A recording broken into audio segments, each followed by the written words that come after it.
On the evening of Saturday, May 23, 2026, routine press coverage outside the White House shattered at exactly 6:09 p.m. Eastern Time. Several rapid pops cracked through the air. Correspondents from ABC and NBC, standing on the North Lawn, suddenly found themselves ducking a Secret Service agent's scream to run. The executive mansion presents a specific geographical problem. It is the seat of executive power, yet it sits directly inside a dense, trafficked urban grid.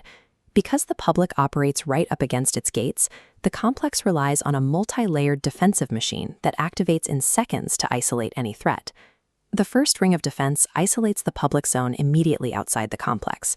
During the May 23rd breach, this started at 17th Street and Pennsylvania Avenue. Metro Police and Secret Service patrols converged on the area, sealing off surrounding streets to prevent secondary attacks. Right behind them, DC fire and EMS units deployed to the edge of the secured zone, establishing a perimeter to treat potential casualties. This specific corner is one of the busiest pedestrian corridors bordering the complex. Locking down this exterior is the prerequisite for all other protocols. Security teams cannot protect the staff inside until the outside perimeter is entirely frozen. Inside the gates, the second ring triggers. An immediate lockdown protocol stops all non-essential movement across the campus. Journalists in the press pool, including correspondents Selena Wang and Julie Tzurkin, were physically corralled by agents and rushed away from the open lawns. Media holding areas, specifically the James S. Brady briefing room, were used as temporary secure bunkers to hold the evacuees. Physical barriers segment the internal grounds from the street, blocking the public's line of sight into the campus. Ring 2 prioritizes clearing the board of civilian liabilities, leaving the grounds empty so tactical teams can operate without obstruction.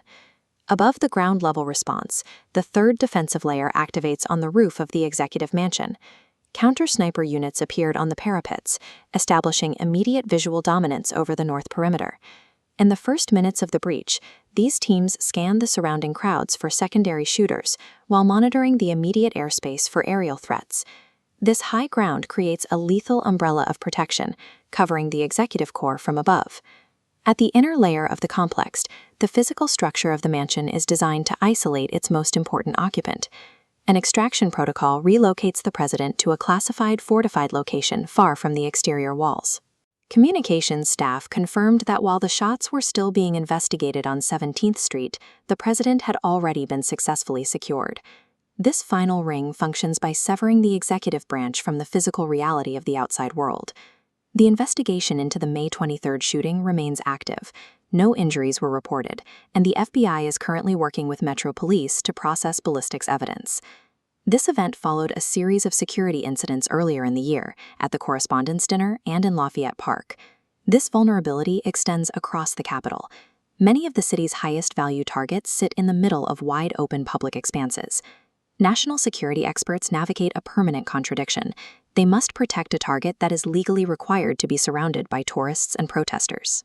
The lockdown sequence is a pre-calculated architectural shift, one that separates the executive core from the city streets in the seconds after a breach is detected. Thank you for watching. Don't forget to subscribe and like. See you in the next video.